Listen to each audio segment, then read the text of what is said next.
Hi everyone, and welcome to Entrepreneur Confessions. I'm here with Elisabeth Sapel at All City Candy. How are you today? I'm sweet, Anna. Awesome. I'm doing pretty good too. So let's just dive right in. Why did you decide to start All City Candy? I get that question a lot, right? Everyone thinks, "Oh, do you love candy? Was that your childhood dream?" Well, yes, I do love candy, just so you know.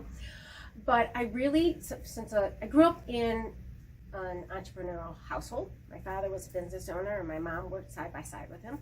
And growing up, all I ever wanted to do was run my own business.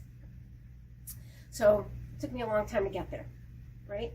I had a lot of interesting career opportunities that kept getting in my way of opening my own business. I started writing business plans when I was 20, right? But I worked for my father for a while, I worked for my husband for a while, now my ex-husband, and I had other really great opportunities that kind of distracted me from what my ultimate personal professional goal was. So as 50 was chasing me,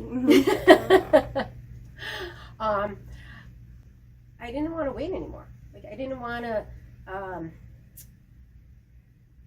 be 80 years old and think, why didn't I do that, right? I needed to prove it to myself. So, so why candy? Well, that's the funny part. I went to the bank with 3 business ideas, and this was the one they liked the least. But when I talked to my family and my friends, and this was the one that made people smile, right? So I mean, we are talking candy. Yes. So my thought was, it's colorful, it's fun, everybody has a candy memory. I'm like, okay, so I can build on that, right? If I have a basis of fun and experience, I can run a business like that. I went all in. I invested every penny that I had, and I spent all my time, and I still spend all my time on this, but it made people happy, and that's why I decided to do candy. Wanting to start a business was deep down ingrained in me since I remember I was being 5 years old, following my dad around the grocery store thinking, I want to do this, right? I mean, he was my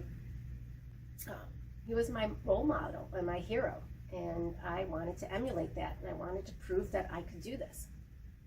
So what advice do you have for those little girls out there who are looking up to men and women in their life, thinking, I want to do that too? What advice will you give those little girls?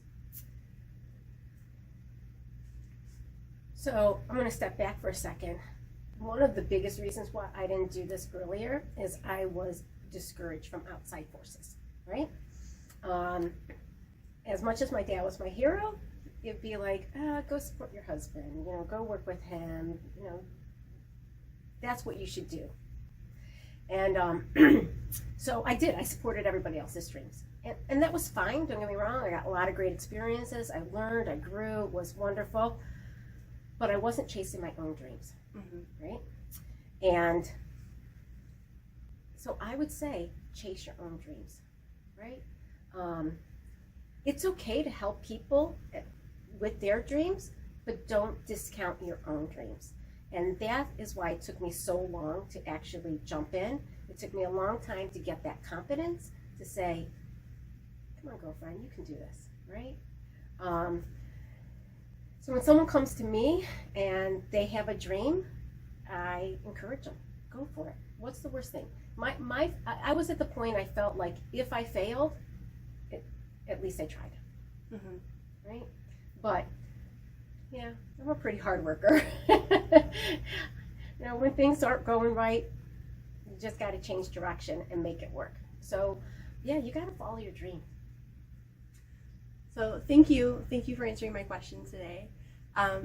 So as you heard, if you are interested in starting your own business, it takes perseverance, and really you have to chase your dreams and not give up. Thanks, Elisabeth. Thank you.